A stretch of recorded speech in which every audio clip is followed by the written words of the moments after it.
Welcome to Sat Chats Rehash, the Bitcoin podcast where we chatting about sats. We are going to go back over the major themes of each episode.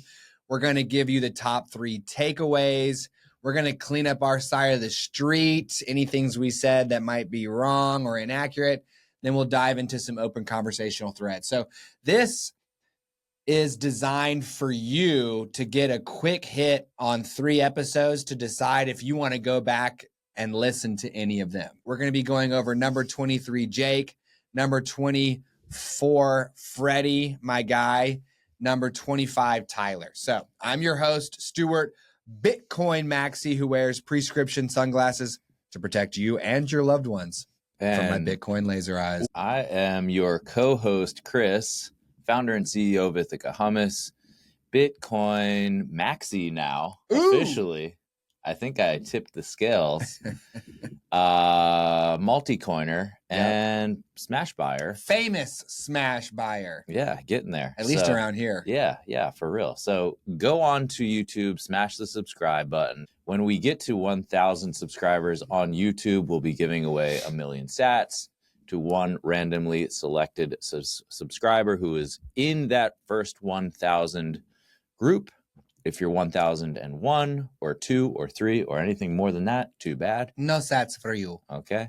But also at 1,000, we'll be launching a live show Friday mornings, 10 a.m. Eastern Standard Time. It's going to be great. So let's jump into number 23, Jake. I'm going to let you take this one so I can get Freddy. Okay, sounds good. So 23, Jake, we've got our Chappie theme, which was how Bitcoin supports personal sovereignty and financial self-reliance, and how one family transitioned to a Bitcoin standard. 3 takeaways. 1, start small, learn gradually. 2, winning over a skeptical partner, life partner, like your wife, your husband. And 3, Bitcoin as a shield against fiat debasement. So let's look at the first one here. Start small and learn gradually. Jake encouraged Bitcoin newcomers to start with small purchases. Definitely focus on Bitcoin only. Jake seemed to embody that, Bitcoin and then there's everything else mentality that we share with him here at Sat Chats. And specifically, he was recommending that you focus on wallets that are for Bitcoin only as well. Jake felt that was an important differentiator for a wallet, rather than going in and doing what we've seen so many people do when they discover crypto through the Bitcoin window. They automatically go out and they try to find some altcoin that is going to replicate that like insane growth that we all hear about from the beginning of Bitcoin, that you could put in $100 and before you know it, you're a bajillionaire. It just doesn't work that way. It's about buying Bitcoin and holding on to it. That's literally the best thing that you can do. We feel that way, and Jake felt that way as well. Yeah. I think for me, Jake was that through and through Bitcoiner who isn't looking for short-term parabolic returns. Bitcoin rewards proof of work, and he was willing to just do the work, right? Start small, start stacking sats, teach yourself more about Bitcoin, and over time, like over the years, you will build enough wealth to live the life that you want to live, right? Bitcoin, it's about work. We all we all need to work for Bitcoin. We don't need to jump into the crypto casino and roll the dice and hope we see a 1000x on some meme coin. We just need to stack sats every single week and do that every single year and every single decade. And over time, it will be incredible. So I also liked that Jake was leaving for almost like a homestead in Montana or something. It's interesting because we've had a number of guests on the show. Number 16 Miles comes to mind, where you reach a level you reach a level of generational wealth through Bitcoin that unlocks this kind of freedom for you. And then you can decide to go where you want and do what you want to do. And it seems like Ingo, like Miles, like Jake, they pull up stakes and go somewhere private and live a private life and rely on themselves to the extent possible. Yeah. Like everybody relies on someone else for something. You're not gonna churn your own butter, Miles is probably going to leave his compound to go buy butter from the Mexican grocery store, but just having more reliance on yourself and having more of a focus on stacking sats, like it resonated with me. Yeah, me too. I mean, I've always looked at money as a tool. It's not the end game. It's not the object of what you're trying to accomplish with your hard work. I mean, it's a tool that you receive in exchange for your work. But ultimately, what I'm really trying to achieve is a level of freedom that allows me to do what I want to do, and allows my family to do what makes them happy. And so that's really what it's about. And Bitcoin, is a great way to accumulate. So, yeah. All right. So I can't remember I think I might have shared with Jake about how I was indoctrinating Anne and trying to educate her and really convince, you might even say manipulate back in those days to allow me to buy our first small accumulation of Bitcoin. And then he shared how he had gone through the same thing with his wife. And I think we can all probably relate to that to some form. We've got people in our lives who just have not reached the level of conviction and are still, skeptical when it comes to Bitcoin. And what we're all trying to do is gain their support. And you do that with educational tools like audiobooks, podcasts, books that you read in bed to your wife, like I did, and put her to sleep after a few short sentences. But the good news is there's lots of content out there. So you just have to find what works for you and your skeptical partner and commit the time. I think Chappie was, used the wrong term here, skeptical, because Jake talked about how his wife was special. He talked about how she's willing to explore anything once. And then if it doesn't turn out, she's like, nah, and never looks at it again. So I think she started with an open mind and they were able to listen to audiobooks together on a long drive and lay down a foundation of curiosity and understanding. And that's what worked for them. I'm operating at a deficit, I would say, with my wife, where her mind ain't that open to Bitcoin, which is like, it's like, like just yesterday we were on a walk and she was talking about the environment. I'm like, no, Bitcoin's good for the environment. No, she's like, no, it's not. I'm like, yeah, it literally is. Yeah. Okay. Yeah. So I think what I like about Jake's episode, in addition to what I've mentioned already, is the fact that he's got a story of hope for us boys who are still working on our wives to adopt a Bitcoin standard. Like, it can be done. It takes time. Just because we get it doesn't mean they get it. And it doesn't mean that they need to get it quickly, because it took us some time to figure it out as well. We just need to be patient, but we need to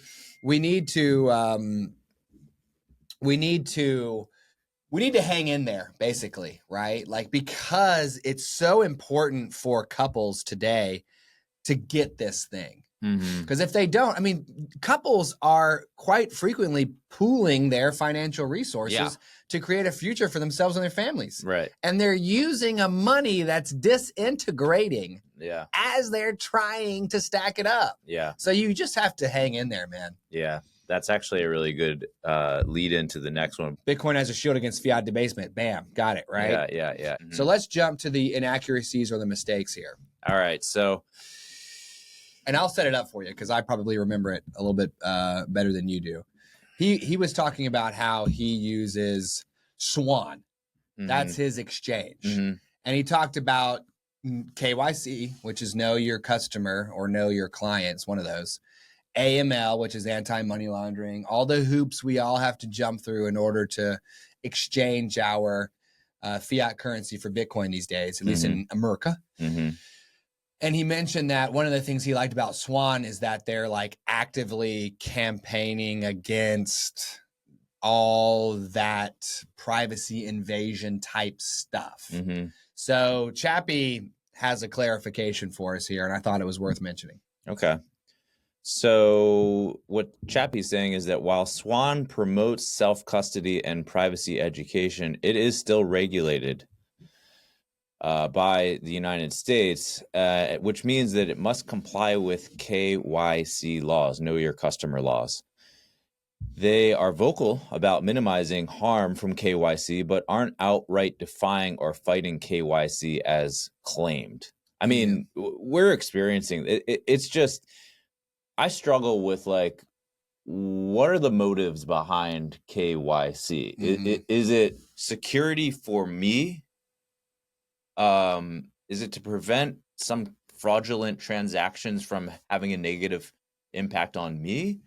Or is it what it kind of feels like, which is like all these like hurdles and roadblocks that stand in between me and doing what I want to do, which is trading in dollars for Bitcoin?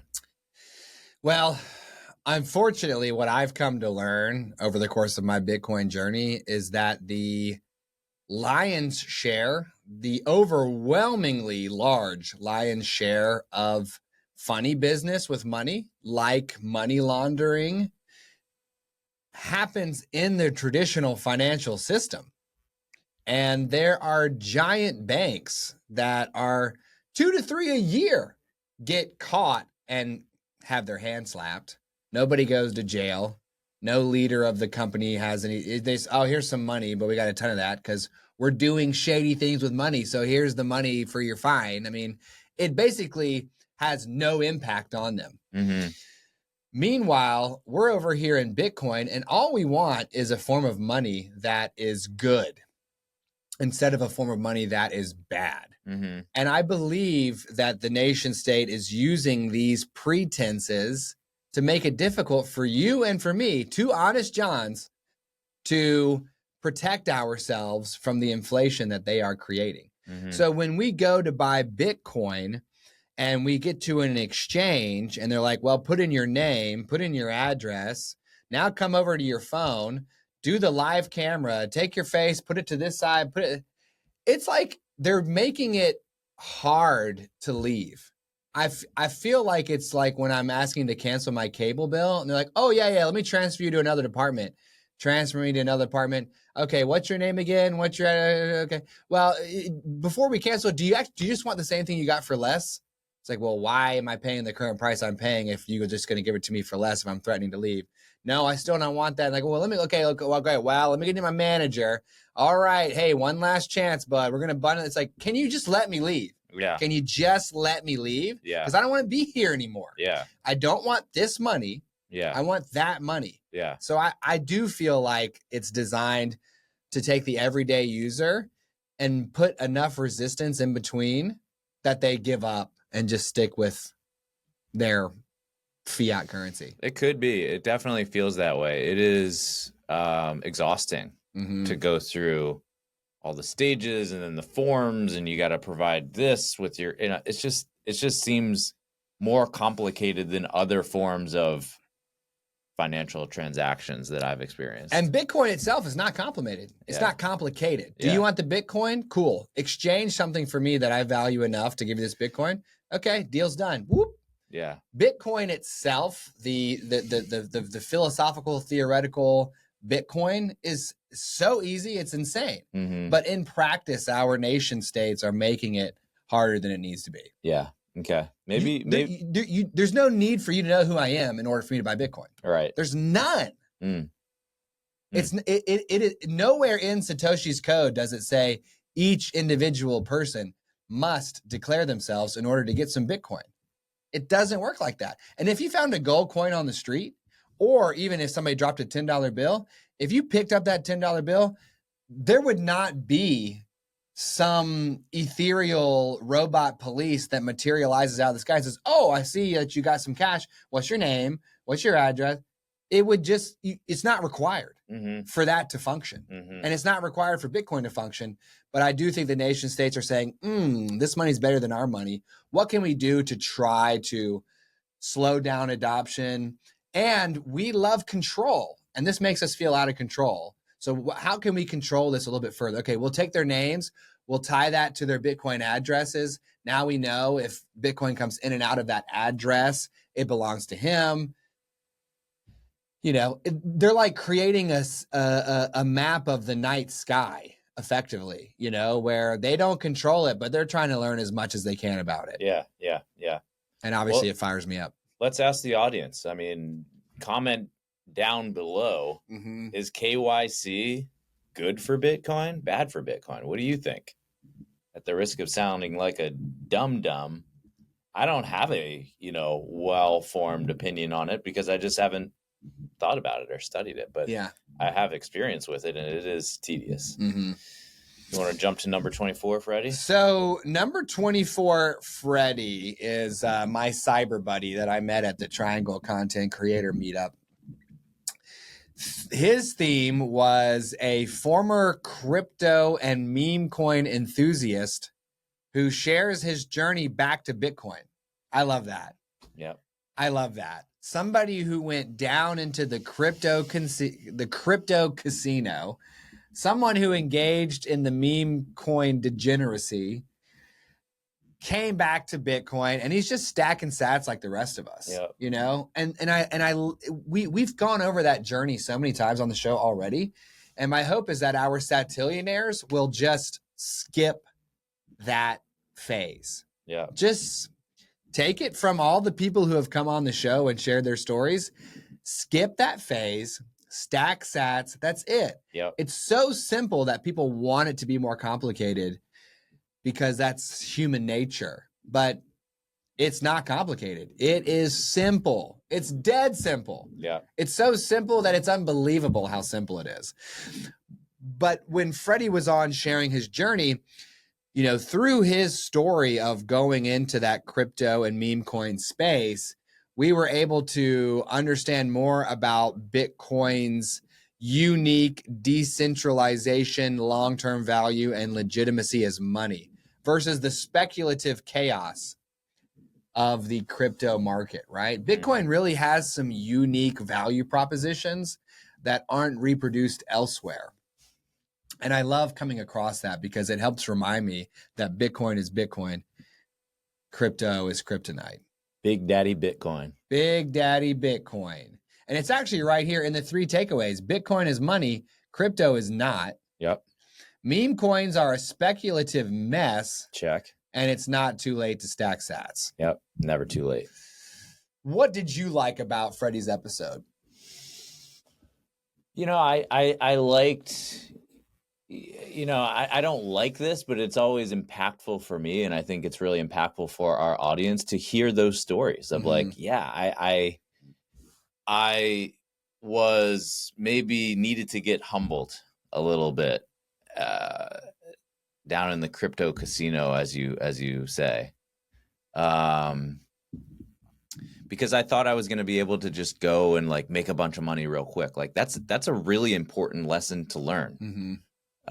So whether you go and experience that for yourself or you just learn it here at Sat Chats, you really need to arm yourself with that knowledge before you get too far into the crypto space. Just stick with Big Daddy Bitcoin. I liked that I met someone new in Raleigh and shared with him what the show was about and what we were trying to do. Have him resonate with that.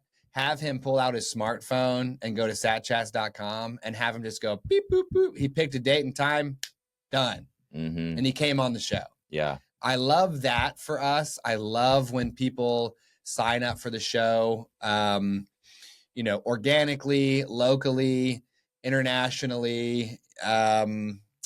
And, we just want to chat with literally everyone. You don't need to be a big name in Bitcoin, but we'll take them. You don't need to be, some type of podcast veteran, but we'll take them. You can just be whoever you want. And whatever your experience is so far, that's your preparation to come on the show. And we want to hear your story. We want to answer your questions. Yeah. I also like that we were able to reinforce some of the key narratives in this show that I think help a lot of people out there. One of them that we go over time and time again is that most people, probably 99%, don't understand Bitcoin the first time they see it. But when they come back to it later, it starts to click. Yep. And everyone who passed on Bitcoin the first time can hear that and say, well, maybe I'll give it a second look. And it opens the door for them to not dig in their heels about having dismissed it the first time. Someone who's like, I dismissed it, I'm not going back because I might have been wrong and I'm afraid of that. Right. They can just say, you know what, I'll take another look. Yeah. I'll take another look. Yeah. And like the narrative that it's too late. We have an opportunity to talk about that on this show and with Freddy as well, where it's like somebody who's like, well, I'm not going to start stacking sats now because I missed the boat. This show gives them the opportunity to say, well, maybe I haven't missed the boat. Yeah. And maybe $50 a week, $50 a month is all it takes for me to slowly build my way out of this fiat rat race that I am in. And people who went on their journey. They went on their crypto journey before coming back to Bitcoin. Number 20, Andy, was the same way. That's a powerful narrative for people that kind of just lets them forgive themselves for whatever they've done and just stay humble, stack sats. Yeah. Yeah. So we had a number of inaccuracies or mistakes on this show. We got to power through them here. At some point, someone claimed that Ethereum is decentralized. I don't know if we did or did not. I don't know. I know I didn't say that unless I did.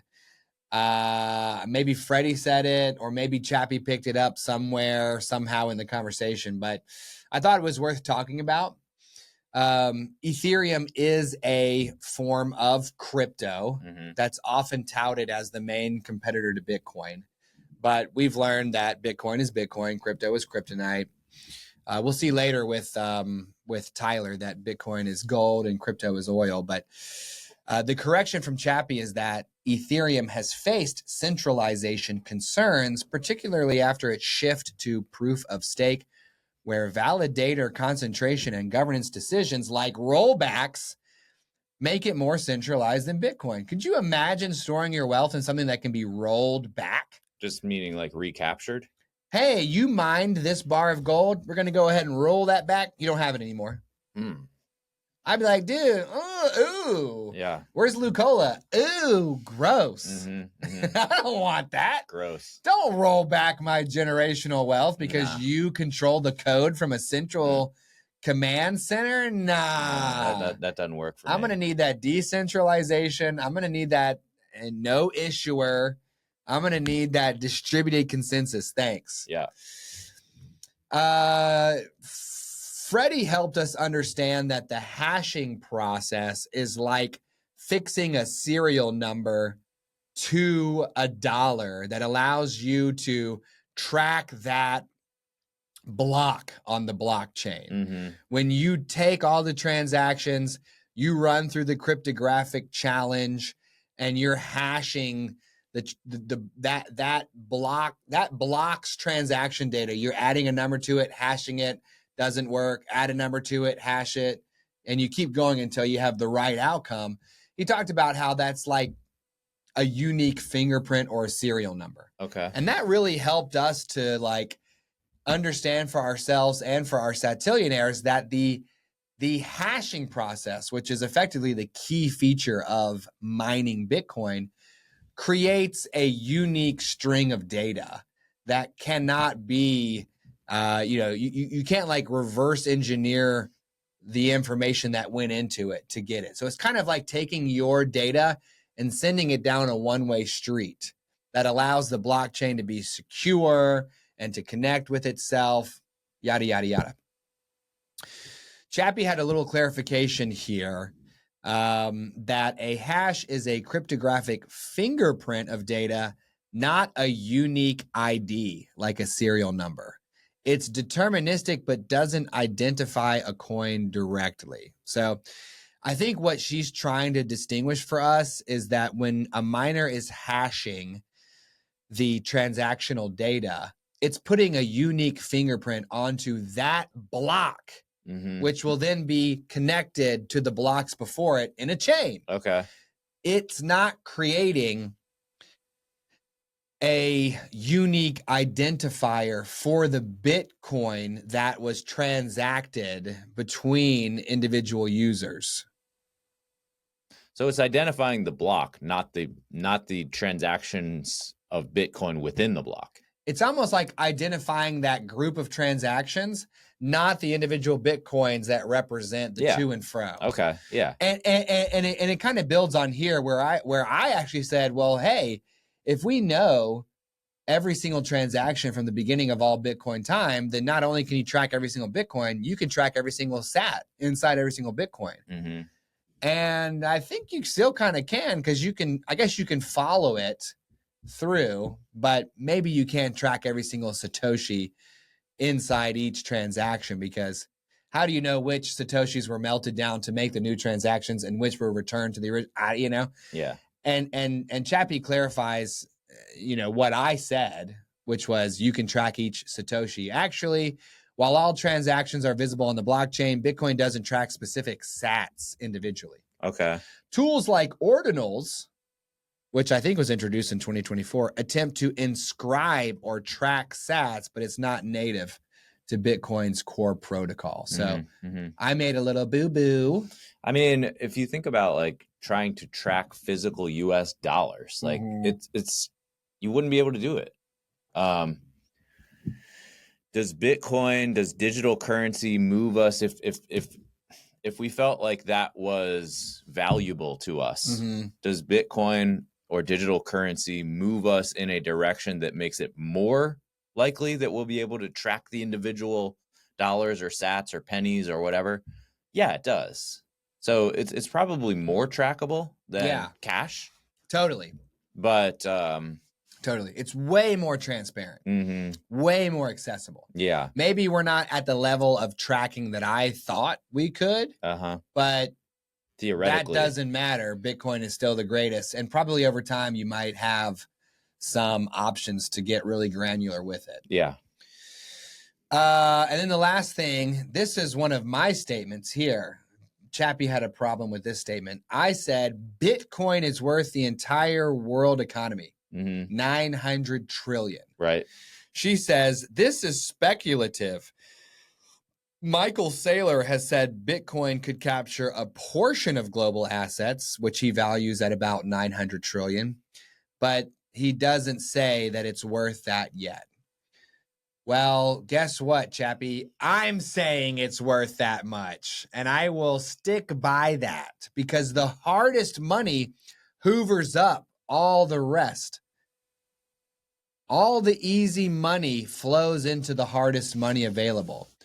And so even though we are choosing to store our value in homes, in artwork, in bonds, in stocks, in real estate, I'm saying that underneath all those temporary stores of wealth is this base layer of Bitcoin. And over time, when you decide to sell your home, unless you're going to roll it in the next one, you might bring those gains down into Bitcoin. If you're going to sell your artwork, down into Bitcoin. Bitcoin will be the world's currency. All right. Number 25, Tyler The maniac with no knees. Yes. Grab his book, Amazon Maniac with No Knees.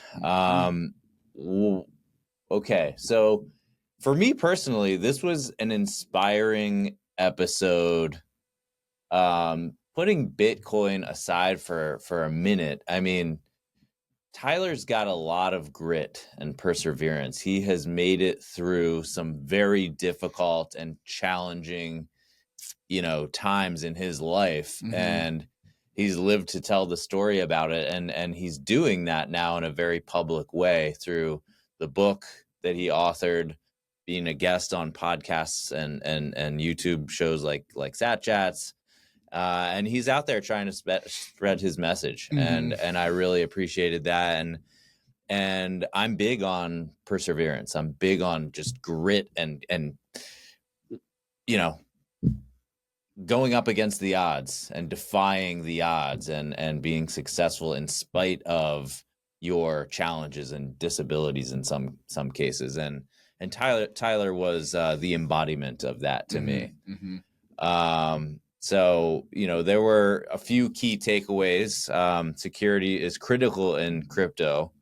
And Bitcoin, right? Yeah. But do you remember this? Yes. I mean, he told us a story about how he wore a chain of a USB drive around his neck that had like several $100,000 worth of crypto. Yeah. But that wasn't how he lost it. Right. Wearing several $100,000 worth of crypto in a USB stick attached to a necklace was not how he lost almost $500,000. He lost it by sharing the seed phrase to his crypto wallet with someone who was posing as like a support person for that particular crypto. Oof. And guess what? If anybody ever tries to pose as a support person for Bitcoin, it's a scam because there's no company. No. There's no CEO.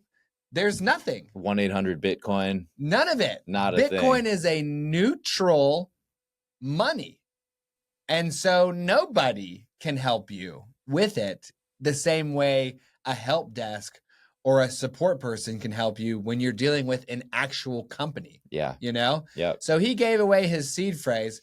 If you're in crypto, don't do that. If you're in Bitcoin, definitely do not do that. Yeah. Never. Do not do that. Never. No one should ever ask you for your seed phrase. And if they do, immediately block and report spam and all that. Yeah. Done. All right. Here's another popular concept. Bitcoin is not crypto. It's not crypto. Big difference. It's powered by cryptography, mm-hmm. but it's not cryptocurrency, mm-hmm. right? Mm-hmm. And the term currency and cryptocurrency bothers me because it leads people to believe cryptocurrency is money. Mm-hmm. What people are really trying to describe when they use the term cryptocurrency is, hey, I have an application or a utility that is powered by these tokens. And the tokens are generated through math and cryptography, I'm assuming, the same way that Bitcoin uses cryptography to power itself, right? So when I think about Bitcoin, I think about money.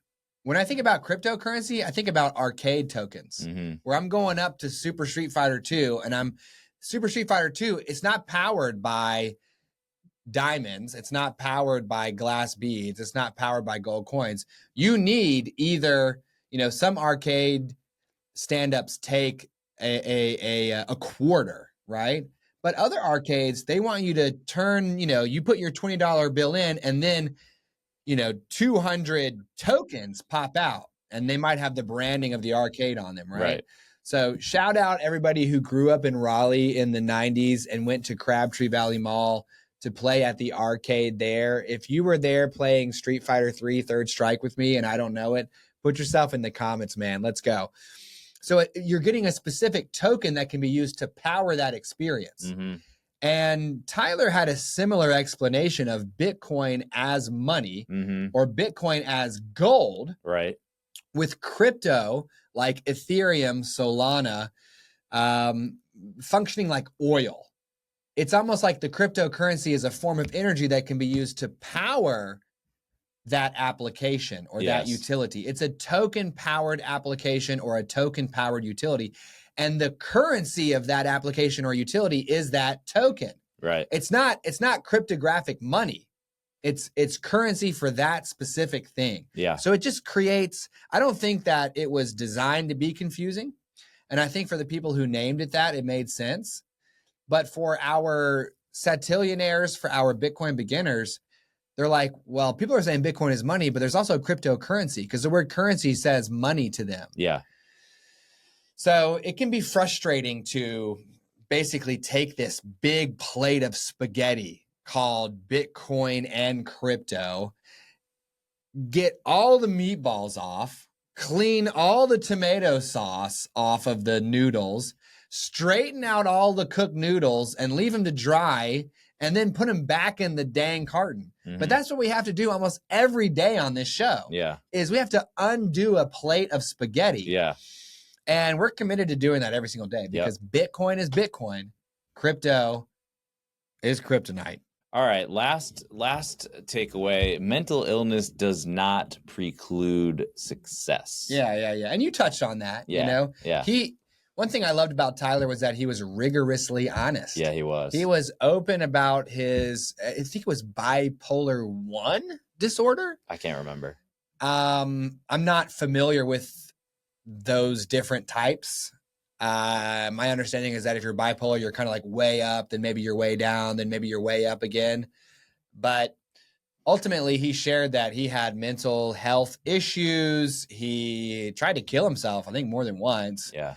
He exploded both his knees wide open in a, like, it still hurts my guts to think about it. Multiple different rugby matches. Yeah. And like, he just is kind of like still chugging along, man. Yeah. So no matter what you got going on, it might be physical limitations, it might be mental limitations, it might be real world limitations in the form of your government or the people around you who don't want you to succeed.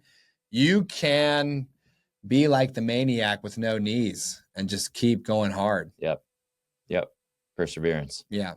All right, Stuart. So we left a couple threads open on these 3 episodes. The first one is we talked about Jake's upcoming Bitcoin centric show. I don't even remember that. What the heck was that about?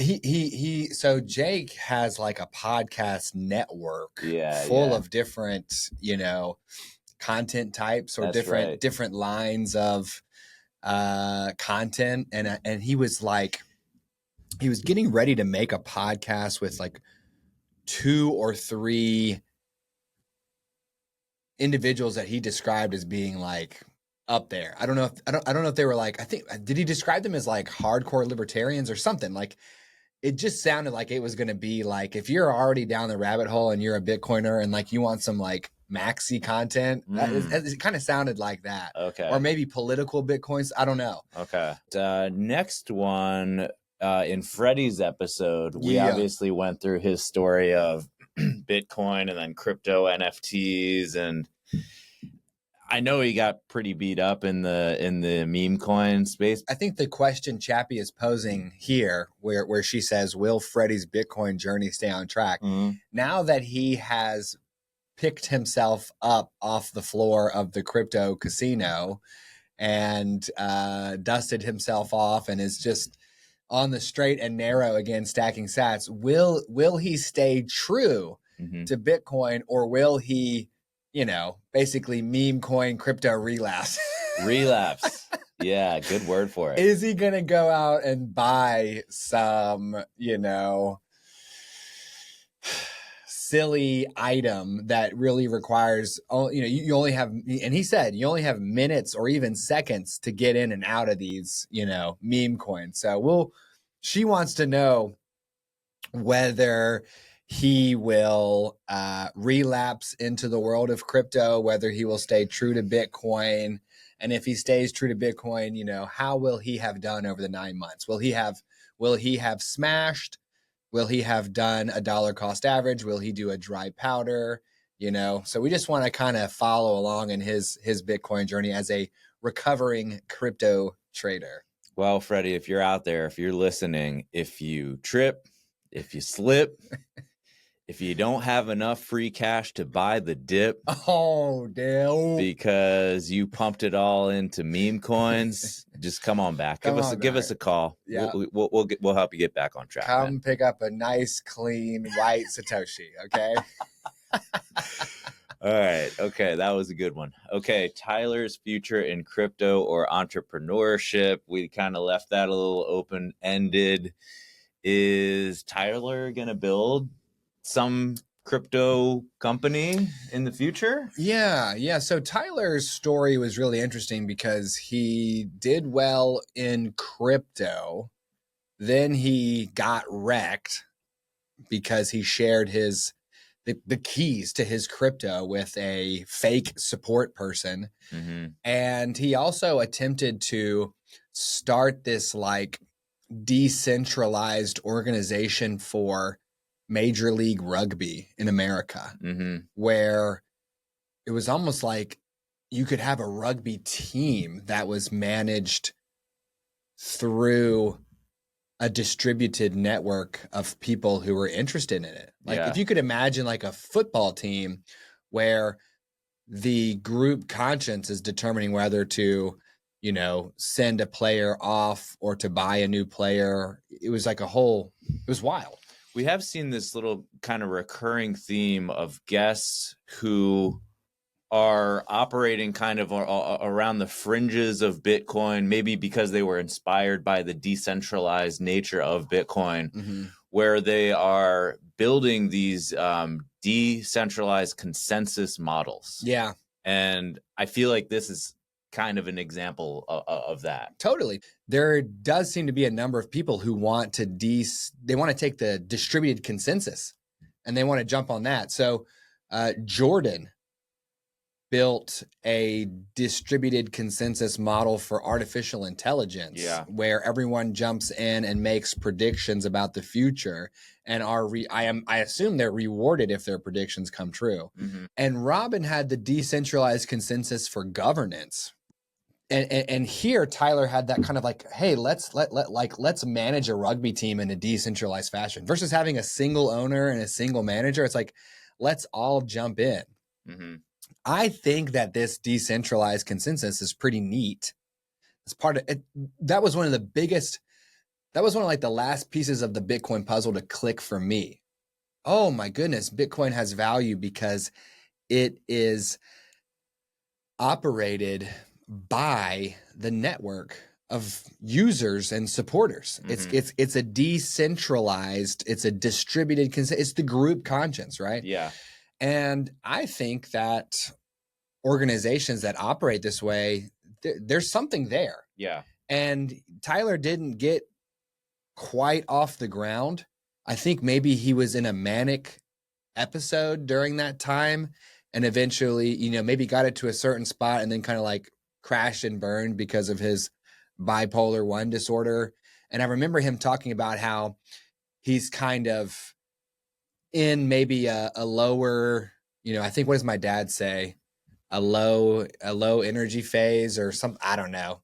Kind of like he's like resting and recovering before he maybe he starts going on the uptick again. So is he going to get another job in cyber sales? Is he going to start some type of business? Is he going to build on his, career publishing his first book, And I suppose we'll have to see. Chappie talks about how it'll depend on time, funds, and healing, which I thought was interesting, right? Like he needs to continue to take his medication. He needs to continue to do what works for him and his mental health, right? And then maybe in 9 months, we'll see that he's decided to write another book or decided to pick up that decentralized rugby operation again. We'll see. Yeah. We'll see.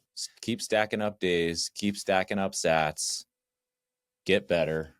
And we'll be excited to check in on Tyler in 9 months. We love these open conversational threads that are more focused on the guest's journey moving ahead into the future, because this podcast is designed to capture that and to catch up with them and to continue to tell their story. Yeah. Yeah. Okay. So that was our rehash for number 23, Jake, the 90% Bitcoiner. Mm-hmm. Number 24, Freddy, who had minutes and seconds to get out. Yes. And number 25, Tyler, the Maniac with no knees. Yes, yes, Tyler. Absolute gruesome kneecap story. So hope you enjoyed that rehash. Check those episodes out if any of them resonated with you. Make sure to subscribe on YouTube. If you are among the first 999 plus one subscribers, you will be entered to win a 1 million sat giveaway. You will also be part of the original Satillionaires who unlocked a live show Friday mornings at 10 a.m. Eastern. Like this video as well. Give us 5 stars on Spotify. Chat about sats with us. And remember, Sat Chats Rehash is for educational purposes only and should not be construed as financial advice. Also, if you want to support Sat Chats, you can donate Bitcoin to our on-chain address in the show notes. You can also zap us with your sats on the Lightning Network. That is in the show notes as well, or it is satchats@getalby.com. Thanks so much. We'll see you on the next one.